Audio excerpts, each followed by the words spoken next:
उप मुख्यमंत्री अजीत पवार के विमान दुर्घटना मामले में जांच धीमी गति से चलने का आरोप राष्ट्रवादी कांग्रेस शरद पवार गुट के प्रवक्ता फैजान मिर्जा ने लगाया है। उन्होंने सवाल उठाया कि अजीत पवार के ही दल के नेताओं ने इस गंभीर मामले को अपेक्षित गंभीरता से क्यों नहीं लिया।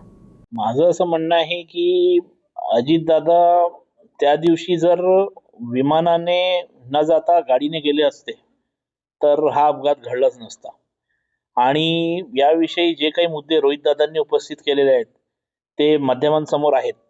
परंतु माझं असं म्हणणं आहे की अजितदादांच्या पक्षातले जे नेते आहेत या विषयाबाबत त्यांनी जसं भारतीय जनता पार्टीला किंवा केंद्रीय गृहमंत्रालयाला मागणी करायला पाहिजे होती चौकशीची, तशी प्रकारची मागणी न करता हे शांत कशाला बसलेले आहेत.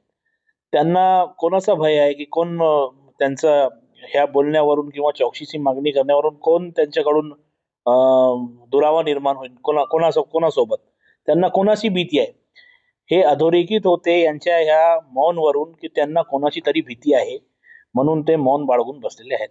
आणि जे विषय आहे ते अजितदादांचे जवळचे जे एक प्रमोद हिंदूराव म्हणून आहेत त्यांनी ह्या विषयावर बोललेलं आहे. त्याच विषयावर रोहितदादांनी बोललेलं असावा.